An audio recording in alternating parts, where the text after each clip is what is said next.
and communication skill. Yang kelima, komputer dan literasi informasi dan komunitas computing and ICT literasi. Serta yang keenam, karir dan kehidupan atau life and career skill. Selanjutnya,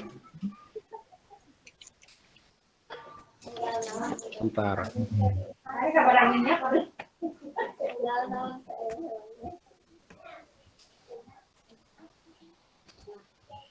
Aduh.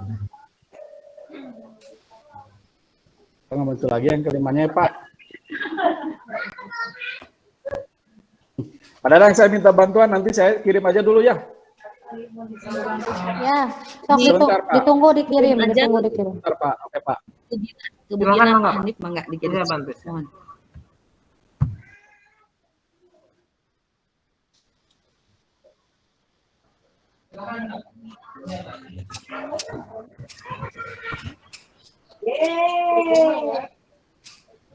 Menemui Bapak Ibunya santai sambil istirahat.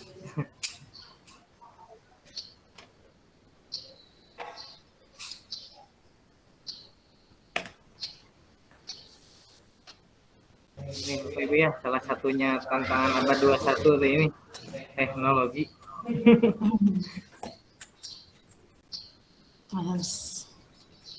Benar-benar alat sama SDM-nya harus siap.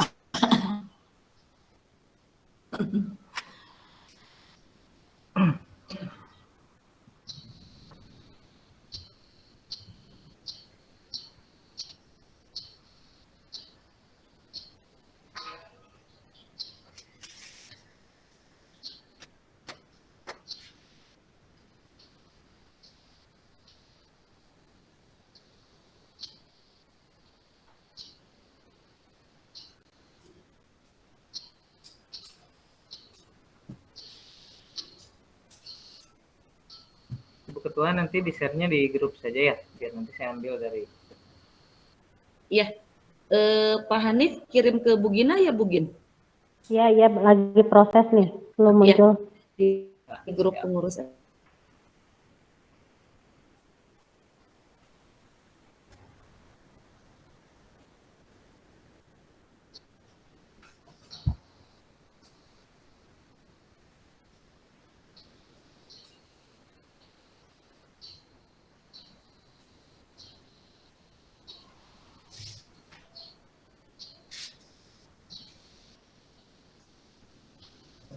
Sambil menunggu sekalian sharing Bapak Ibu.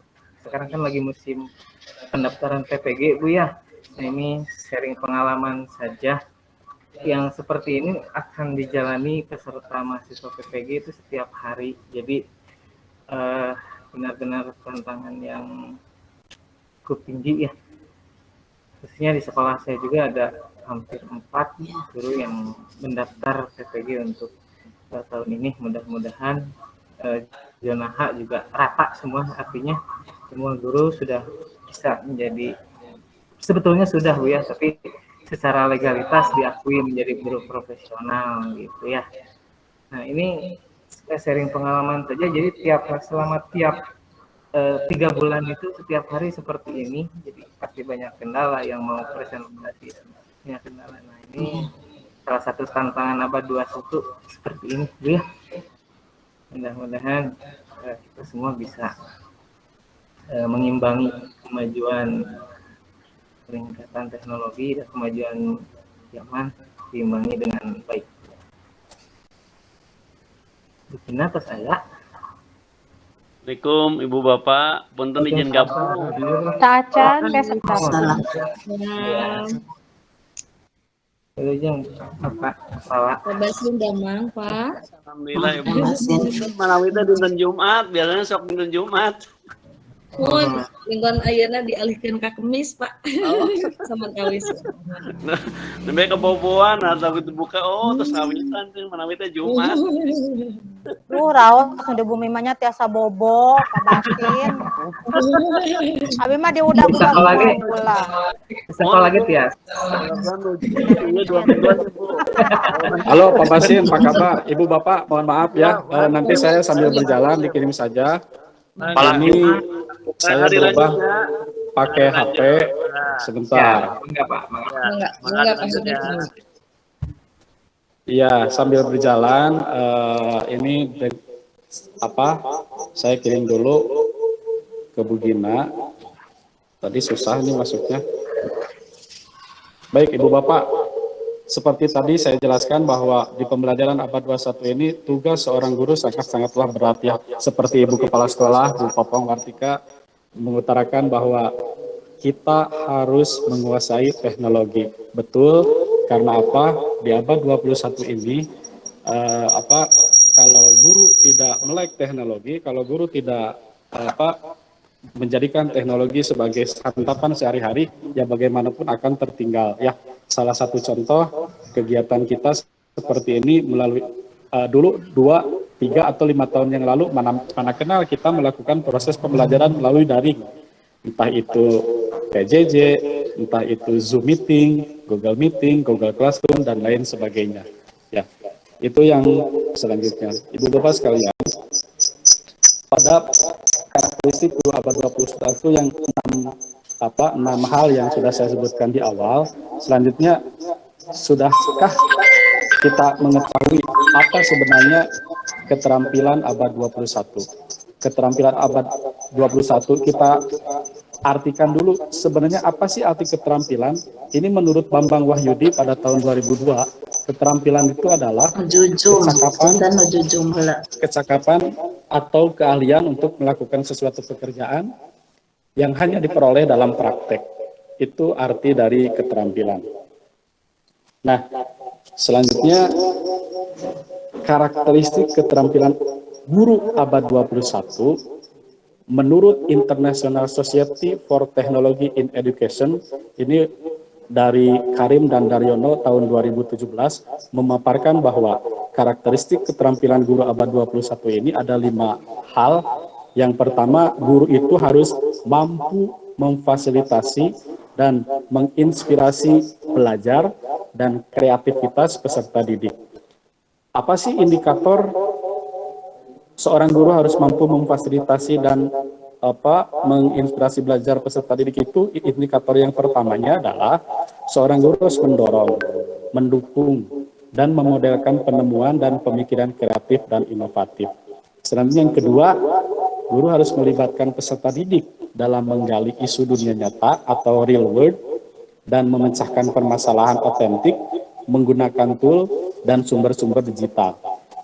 Indikator yang ketiga, mendorong refleksi peserta didik menggunakan tool kolaboratif untuk menunjukkan dan mengklarifikasi dalam pemahaman, pemikiran, perencanaan, konseptual, dan proses kreativitas peserta didik. Serta indikator yang keempat adalah memodelkan konstruksi pengetahuan kolaboratif dengan cara melibatkan diri belajar dengan peserta didik, kolega, dan orang-orang lain baik melalui aktivitas tatap muka maupun melalui lingkungan virtual.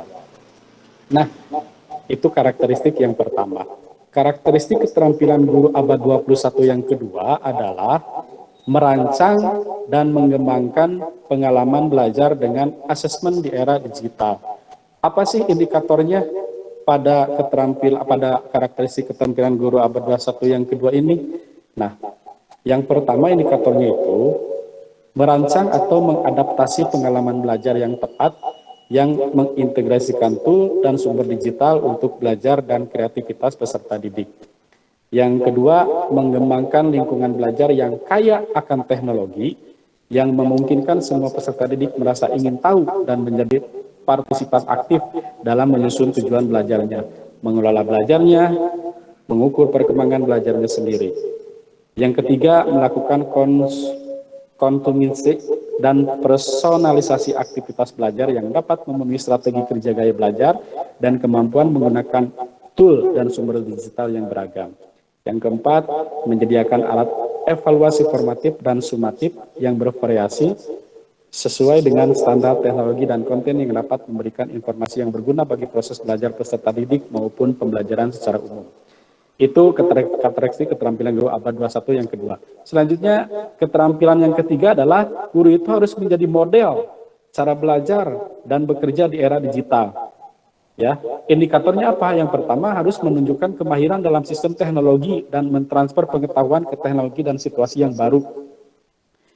Yang kedua, berkolaborasi dengan peserta didik, teman sejawat, dan komunitas dalam mengembangkan tools sumber digital untuk mendorong keberhasilan dan inovasi peserta didik. Yang ketiga, mengkomunikasikan atau ide gagasan secara efektif kepada peserta didik, orang tua, dan teman sejawat menggunakan aneka ragam format media digital. Ya, kita sudah familiar sekarang ya, Ibu Bapak sudah menjalankannya di sekolah masing-masing, baik itu melalui quizzes ataupun juga Google Classroom dan sebagainya. Yang keempat, mencontohkan dan memfasilitasi penggunaan secara efektif daripada tool digital terkini untuk menganalisis, mengevaluasi, dan memanfaatkan sumber informasi tersebut untuk mendukung penelitian belajar. Selanjutnya, karakteristik keterampilan guru abad 21 yang keempat adalah mendorong dan menjadi model tanggung jawab dalam masyarakat di era digital. Yang kelima, karakteristik apa? Karakteristik keterampilan guru abad 21 yang kelima yaitu berpartisipasi dalam pengembangan dan kepemimpinan. Ya.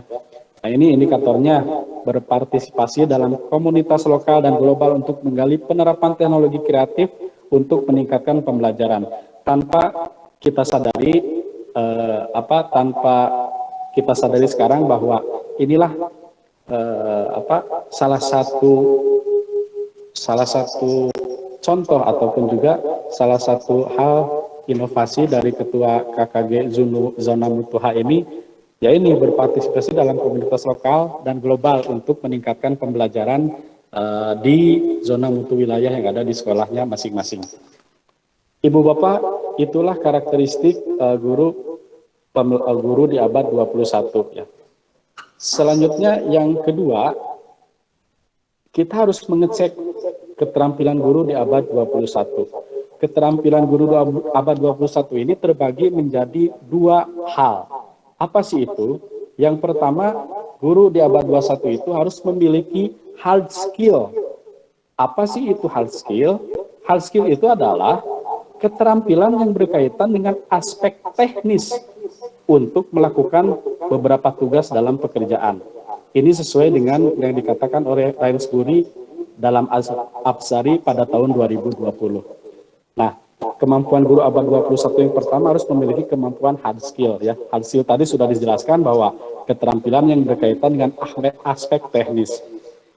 Nah, hard skill ini ada beberapa kemampuan.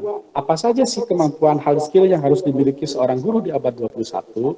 Yang pertama adalah harus memiliki kemampuan mengelola pembelajaran. Ya, ini sudah kita laksanakan lah ya. Saya percayalah Ibu Bapak di sekolahnya masing-masing sudah melakukan kemampuan mengelola pembelajarannya di kelasnya masing-masing. Yang kedua, menguasai teori belajar dan prinsip pembelajaran mendidik. Kita tahulah teori-teori belajar banyak ya, ada teori behavior, teori konstruktivis dan sebagainya. Yang ketiga, kemampuan mengembangkan kurikulum sesuai mata pelajaran yang diampu. Yang keempat, menguasai berbagai konsep dalam bidang ilmu yang dipelajari. Yang kelima, memanfaatkan teknologi informasi dan komunikasi untuk kepentingan pembelajaran. Yang keenam, mengembangkan materi pembelajaran yang diampu. Yang ketujuh, memahami berbagai model dan metode pembelajaran, dan seterusnya. Nah, itu tadi hard skill. Kemampuan guru abad 21 yang kedua, selain soft skill, tentu ada soft skill. Apa sih soft skill itu? Soft skill merupakan keterampilan dalam berhubungan dengan orang lain, atau interpersonal skills, dan keterampilan dalam mengatur dirinya sendiri. Jadi dalam soft skill ini ada dua hal atau dua keterampilan yang harus dimiliki seorang guru. Yang pertama adalah keterampilan dalam berhubungan dengan orang lain atau interpersonal skill, dan yang kedua adalah mengatur keterampilan dalam mengatur dirinya sendiri atau intrapersonal skill yang mampu mengembangkan untuk bekerja secara maksimal.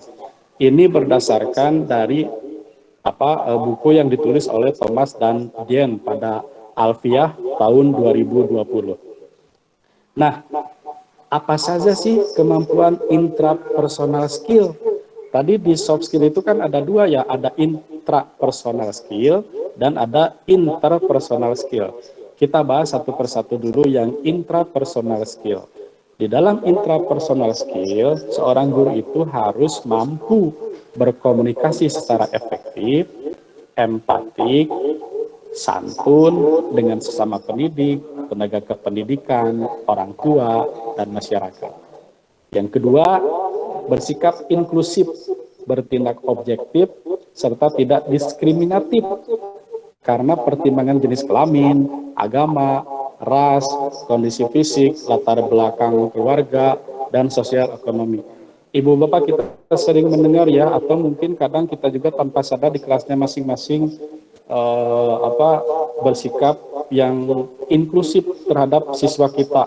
Ada siswa yang tidak bisa atau belum bisa mengerjakan tugas dengan baik, ya kata-kata yang sangat menyakitkan ke anak mungkin pernah kita alami, atau kadang kita ketika masih sekolah pun pernah merasakan seperti itu. Mana mah bodoh, mana mah tuh bisa, dan sebagainya. Ya, jangan sampailah kita mengucapkan kalimat-kalimat negatif kepada anak didik kita, karena ingat, sekali kita melakukan perkataan negatif kepada anak, dampaknya akan membekas di hati anak ya. Makanya kita harus menjaga-jaga lisan kita. Selanjutnya, hal ketiga dalam intrapersonal skill itu adalah beradaptasi sesuai tempat ketika bertugas di seluruh wilayah Republik Indonesia yang memiliki keragaman sosial budaya. Ya tentu kita harus bisa beradaptasi dimanapun kita bertugas, tentu kita harus bisa menyesuaikan dengan tempat di mana kita berada. Yang keempat, berkomunikasi dengan komunitas profesi sendiri dan profesi lain secara lisan dan tulisan. Nah ini salah satu contoh soft skill yang kita jalankan sekarang dalam intrapersonal skill ini, kayaknya cocok di nomor 4. Berkomunikasi dengan komunitas profesi sendiri dan profesi lain secara lisan dan tulisan. Kita kan komunitas yang ada di guru-guru zona mutu wilayah H. Nah ini salah satu contoh kemampuan soft skill kita yang kita kembangkan melalui kegiatan Share and Grow yang difasilitasi oleh pengurus KKG di zona mutu wilayah H ini. Nah, selanjutnya, tadi itu kemampuan intrapersonal skill. Yang kedua, pada soft skill ini adalah adanya interpersonal skill. Apa sih interpersonal skill itu? Kemampuan apa saja yang harus dimiliki oleh seorang guru? Yang pertama di interpersonal skill ini adalah guru itu harus bertindak sesuai norma agama, hukum, sosial, dan kebudayaan Indonesia. Yang kedua, guru harus menampilkan diri sebagai pribadi yang jujur, berakhlak mulia, dan teladan bagi peserta didik dan masyarakat. Yang ketiga, menampilkan diri sebagai pribadi yang mantap, stabil, demonstratif, dan berwibawa. Yang keempat, menunjukkan etos kerja, tanggung jawab yang tinggi, rasa bangga menjadi guru, dan rasa percaya diri. Ibu Bapak, berbanggalah kita menjadi sosok seorang guru, karena ingat, semua petinggi-petinggi yang ada di negeri ini, tanpa sosok seorang guru, tidak akan menjadi siapa-siapa. Betul Ibu Popong ya? Tidak akan menjadi seorang Jokowi, tidak akan menjadi seorang Ridwan Kamil, tidak akan menjadi sosok seorang Ganjar Pranowo atau siapapun pejabat-pejabat yang ada di negara kita. Tidak akan ada seorang dokter, tidak akan ada jadi tentara, tidak akan menjadi seorang polisi tanpa adanya sosok seorang guru. Untuk itu harus berbanggalah kita menjadi seorang guru. Ini sudah disebutkan di interpersonal skill ini, bahwa kita harus menunjukkan etos kerja, tanggung jawab yang tinggi, rasa bangga menjadi guru, dan rasa percaya diri, karena yakin tidak semua orang bisa menjadi sosok seorang guru. Yang kelima dari interpersonal skill ini adalah menjunjung tinggi kode etik profesi guru. Nah, selanjutnya pada kompetensi guru abad 21 ini, menurut Undang-Undang Guru dan Dosen nomor 14 tahun 2005, Ibu Bapak masih ingat kemampuan atau kompetensi guru itu ada berapa, Ibu Bapak? Ada 4. Ada 4. Betul. Apa saja tuh, Bu? Yang pertama, ya, kepribadian, pedagogik, sosial, dan profesional. Oke, itu betul. Wah, ibu bapak guru sudah hebat-hebat ya, pintar. Jadi kompetensi guru sesuai dengan Undang-Undang Guru dan Dosen nomor 14 tahun 2005 itu adalah ada 4 kemampuan, ada kompetensi pedagogik, kepribadian, sosial, serta profesional. Ya, saya tidak akan menjelaskan apa sih kompetensi pedagogik, apa itu kompetensi kepribadian, apa kompetensi sosial, serta apa itu kompetensi profesional. Mungkin ibu bapak juga sudah memahaminya ya, karena seorang guru ya tentu harus sudah bisa menguasainya. Oke, karena ini sudah jam 3, kita persingkat saja, Bu. Sudahkah kita menjadi sosok guru abad 21 yang mempesona? Kita refleksi pada diri kita masing-masing. Masih ya. belajar. Kita juga masih sama belajar, Bu. Nah, menurut Dr. Pujianto tahun 2019, sosok seorang guru itu siapa sih? Nah, ini ada 6, Bu. Yang pertama, guru itu harus bisa menjadi teman belajar atau co-learner yang menyenangkan, pandai membuat analogi materi yang sulit dengan padanan sehingga mudah dipahami. Itu yang pertama. Yang kedua, guru juga harus humoris, namun tegas dan disiplin. Yang ketiga, guru harus pandai membuat metafora atau perumpamaan sebagai strategi sehingga peserta didik mudah menangkap esensi dari suatu materi. Yang keempat, guru pandai berempati dan menyayangi peserta didik. Yang kelima, guru juga harus canggih, Bu, ulah ke Erika kuburin. Yang keenam, guru harus memiliki rasa kesepenuh hatian dan menyadari apa yang dilakukan adalah panggilan jiwa. Itu saja, Bu, mungkin terakhir, semoga kita menjadi guru yang dicintai ketika ada, dirindukan ketika tidak ada, dan dikenang ketika tiada. Itu saja materi yang dapat saya sampaikan. Mohon maaf atas segala kekurangannya. Kita diskusi saja, Bu.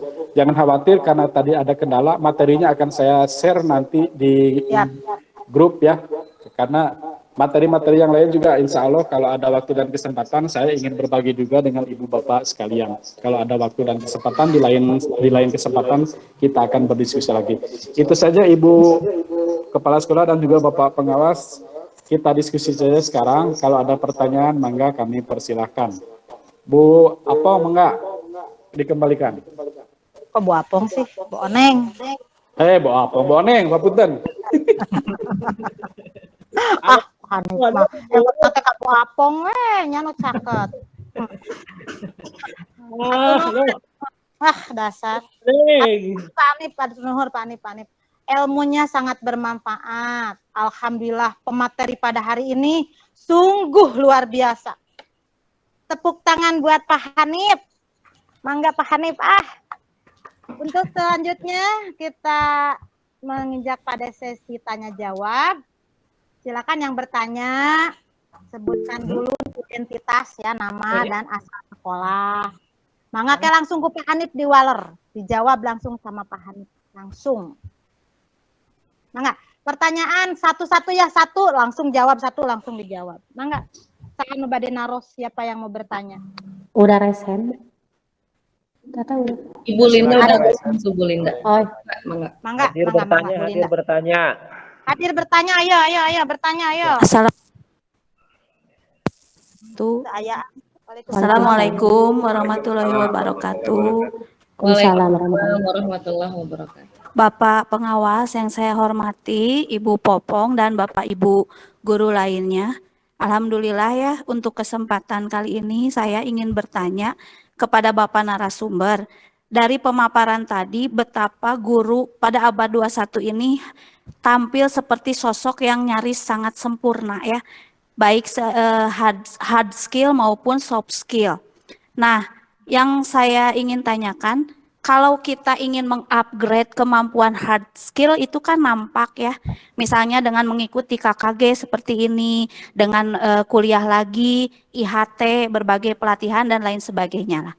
Nah, yang saya ingin tanyakan itu bagaimana cara kita mengupgrade kemampuan soft skill kita ya dengan meredam berbagai kepentingan dan keinginan pribadi untuk menjunjung tinggi profesionalisme seperti dengan kompetensi guru yang harus dimiliki oleh kita semua. Ya, demikian pertanyaan dari saya. Semoga Bapak narasumber bisa memberi jawabannya. Terima kasih. Assalamualaikum warahmatullahi wabarakatuh. Dari SD mana, Bu? Dari SD 122 Cijaura. Wargina teh mah. Wargina. Ya, kebetulan kan terkadang sering mementingkan kepentingan pribadi juga ya dan keinginan-keinginan pribadi, sedangkan kita kan harus profesional. Nah, bagaimana mengupgrade kemampuan soft skill agar kita itu bisa meredam berbagai keinginan pribadi itu untuk kepentingan bersama dan demi profesionalisme. Terima kasih. Yes. Assalamualaikum warahmatullahi wabarakatuh. Assalamualaikum warahmatullahi wabarakatuh. Mangga Pak Hanif langsung waler wae. Bapak Baik, narasumber. terima kasih Bu Linda. Ya, Bu Linda dari SDN 122 Cijaura, ya ini rekan sejawat juga saya nih. Pertanyaannya terkait dengan kemampuan guru yang soft skill ya. Yang soft skill itu sudah saya jelaskan tadi bahwa seorang guru di abad 21 ini harus memiliki hard skill dan soft skill. Nah, di dalam soft skill itu sendiri ada dua hal yang harus dimiliki. Satu yang interpersonal skill dan yang kedua adalah intrapersonal skill. Nah, mungkin yang dimaksud oleh Bu Linda tadi adalah yang interpersonal skill mungkin Bu Linda ya. Yang intrapersonal skill ya. Nah, bagaimana cara kita mengupgrade untuk intrapersonal skillnya? Ya tentu upgrade-lah kembali lagi kepada diri kita dan tanggung jawab kita sebagai seorang guru. Artinya ya kita juga sudah menjadi seorang yang pendidik, yang dewasa, yang bisa memilih mana yang baik dan mana yang buruk. Artinya kita harus bisa menjadikan sosok seorang guru yang baik, yang tidak mendengar hal-hal yang tidak baik ataupun juga hal-hal negatif. Ya mungkin upgrade-nya kembali lagi kepada pribadi gurunya masing-masing. Kita harus memfilter, kita harus memilih mana yang baik dan mana yang buruk. Kalau Agima bilang kalau kita dekat dengan tukang minyak wangi, ya tentu kita akan terbawa harum. Wangi tayanya. Kalau kita bergaul dengan pandai besi, nyamurin kita bau besi gitu. Nah, kalau kita bergabung dengan komunitas-komunitas yang dapat meningkatkan kemampuan soft skill kita, ya tentu kita juga lambat laun sedikit demi sedikit kan menjadi bukit. Kita juga mungkin dalam segi ilmu pengetahuan, dalam peningkatan kompetensi dalam intrapersonal skill kita akan bisa menjadi lebih baik lagi. Itu saja mungkin Bu Linda jawaban dari saya. Upgrade guru dalam intrapersonal artinya bergaulah dengan dengan guru-guru yang super, dengan guru-guru yang update. Ya tentu kita juga nanti lambat laun akan termotivasi oleh kesuksesan guru-guru yang hebat-hebat. Salah satunya kegiatan ini juga saya rasa sesuatu hal yang positif karena kan ini untuk mengupgrade kita. Nah, ini jawaban dari pertanyaan Bu Linda juga nih. Kalau Bu Linda tidak mengikuti Zoom ini mungkin meskipun ilmunya tidak banyak lah ya, kita kan berbagi juga, tapi ya mudah-mudahan dapat bisa meningkatkan soft skill yang harus kita miliki di karakteristik guru pembelajaran abad 21 sesuai tema yang saya sampaikan barusan. Terima kasih Bu Linda, pertanyaannya barangkali mungkin ada juga tambahan dari yang lain. Ya, hatur nuhun Pak. Selanjutnya tadi Bu Eis Aropa ya, yang angkat tangan mau bertanya, enggak? Oke, saya Bu. Ya. Atas waktunya, saya tertarik tadi kepada pertanyaan dari Ibu Linda Cijaura. Saya juga tadi menggarisbawahi kalimat terakhir, kalimat terakhir di acara ini ya Pak Hanif. Maaf. Siap, Bu Is, siap. Kalimat terakhir Pak Hanif tadi bahwa kita harus bekerja dengan hati, ini keren ya, bahwa betul kita bagaimana kita menguasai diri kita, itu kita meski bekerja dengan hati. Apapun yang kita kerjakan, kita sebagai apapun, kita berprofesi sebagai apapun, kalau dikerjakan dengan hati, insya Allah hasilnya akan maksimal ya, pasti walaupun belum menuju maksimal sekali, tapi kita akan berjalan di alur yang benar. Karena apa? Kita bekerja dengan hati. Mungkin itu Bu Linda, bahwa sesuatu untuk upgrade diri itu adalah hal yang sangat-sangat sulit. Kita bisa menilai orang, kita bisa meng-ABCD-kan orang, tapi untuk meng-ABCD-kan diri sendiri adalah hal yang sangat-sangat sulit kita lakukan gitu. Nah, ini tadi kuncinya apa? Kuncinya untuk menjadi seorang guru yang mempunyai karakteristik abad 21 di sana adalah tadi kalimat terakhir dari Pak Hanif itu, bekerjalah dengan hati gitu. Bekerja dengan hati dari jiwa. Kalau segala sesuatu jiwa kita ada di sana, insya Allah semua bagus, semua lancar. Begitu, barangkali tambahan saja ini. Maaf kalau ada kekurangannya Pak Hanif dan teman-teman semua. Begitu Ibu Linda. Terima kasih. Terima kasih Bu Is. Iya, memang kita harus bekerja dengan hati ya, namun terkadang ketika memiliki kewenangan itu masih disisipi oleh kepentingan-kepentingan yang menguntungkan pribadi gitu ya. Jadi kita memang harus dengan hati dan meredam keinginan-keinginan juga kepentingan pribadi itu untuk kepentingan bersama dan profesionalisme gitu. Terima kasih Bu Is. Ya betul, memang sudah saya katakan tadi bahwa ini adalah hal yang sangat sulit kita lakukan, tetapi dengan kita berlatih setiap hari, kita lakukan setiap hari sedikit demi sedikit, insya Allah kita bukan yang sempurna Ibu, tetapi kita bisa menuju yang lebih baik gitu kan, karena sempurna itu milik Allah ya. Jadi kita bisa sedikit demi sedikit. Ya insya Allah, walaupun saya sendiri juga kan kadang-kadang menghadapi orang tua, menghadapi anak, ditambah permasalahan di rumah, Pak Adu ini ya, Pak campur aduk lah kadang-kadang, di kelas pun menjadi galau gitu. Nah ini emang sangat sulit gitu, begitu ya. Ya. Terima kasih Bu Is. Wah benar Bu Is. Selanjutnya mangga saha Baden Taros Hendrik yang mau bertanya.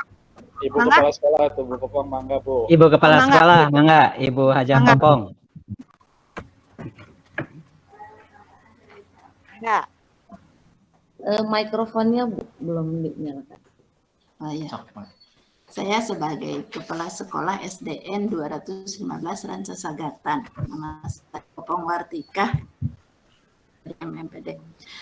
Nah, tambahan diri saya mengenai tadi ya. Jadi kita harus mengenal diri kita, ya. Harus mengenal diri kita tuh siapa, ya. Kita itu profesinya apa? Guru. Guru itu apa? Guru itu harus digugu dan ditiru, ya. Harus bagaimana saya ini, gitu ya. Siapa saya, langkah saya harus bagaimana. Nah itu harus ngerti, harus kenal diri saya, gitu. Harus kenal. Jangan